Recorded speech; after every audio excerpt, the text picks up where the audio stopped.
Hey, g'day big bikers. Well, I bought a Vespa and I didn't mean to. It was kind of in the shed where we bought Ms. Button's Vespa, and so now I've got a Vespa. It is a GTV 300, Vespa GTV 300. You can tell it's a GTV because it's got the headlight mounted on the mudguard. Got the top box, and this particular one's got crash bars all around. So I've got a rack on the front to put my carton of beer. It's got this very cool little windshield, which actually does a decent job on the highway. It's got a top box which is big enough for a full face helmet. Full face adventure helmet. It's got storage under the seat, which you can put an open face helmet in, but also fits about a dozen beers. And that's the beating heart of the engine, so 296cc. It's the really interesting thing with the Vespa is that the engine, the transmission and the drive chain is all part of the one unit. So it's a belt drive. It's got a twist and go throttle, so a CVT. We used to call it a centrifugal clutch, but it's a constant velocity transmission now, CVT. It's fuel injected. This one's a 2014 model. Fuel injected, so there's an air intake there for the radiators.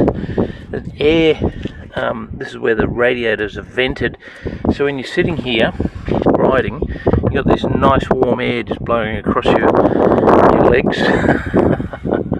This particular model is called the Via del Moda. Depending on which region of Italy you come from, it means fashion street, or the street of fashion, or fashion of the street. So it's supposed to be a pretty sexy bit of gear. So what's it like as an adventure bike? Well, it's got 12-inch wheels. It's got no ground clearance. It's got the air intake for the air filter is just above, very low.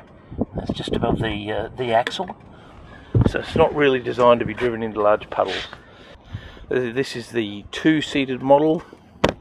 Got a little bit of stitching I need to do on the upholstery. Very cool fold-out pegs. It's actually quite a lot of, if you have a look, there's actually quite a lot of hinging and works and stuff that goes on into that just to have a peg that folds out. It's got a side stand, the center stand. As I said, it's a belt drive. What else? Oh, it's got a glove box up there for phones and that sort of stuff. And it's got this very cool. See, Vespa used to be an aviation company, so it's got this very cool aviation style single-sided swing arm. So what it's good for is running around town.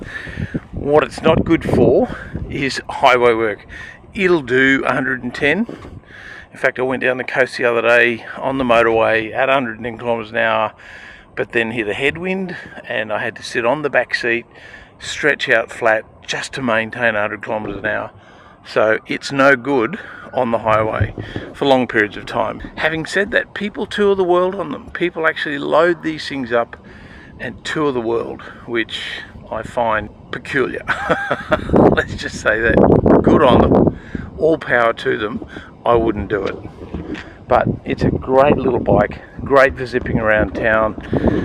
There's two major problems I've got with it in terms of riding it in traffic. One is you're down so low and it's so quiet, so people can't see you and they can't hear you. Where on a big bike you're actually sitting up, you've got a lot more presence on the road, and you've got a lot more visibility to people in their rear vision mirrors. So that's probably the biggest downside of this. You've got to be really careful of riding in traffic and making sure that you can be seen and making sure that you know, people are aware that you're in their mirrors. So really positioning, be really conscious of positioning yourself, where you've got to do that all the time on a motorbike as well, but when you're on a big motorbike with a loud pipe and you've got presence on the road and you've got position, people tend to notice you a bit more. Where with this one, I found the other day that it's actually really hard to see because it is so low and it's really quiet. Anyway, it's not a good ADV bike.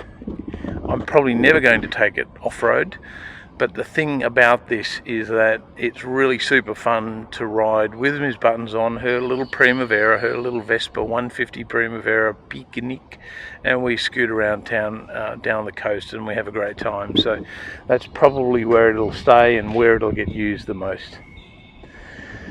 Not so big bike adventures, but there you go. I bought a Vespa.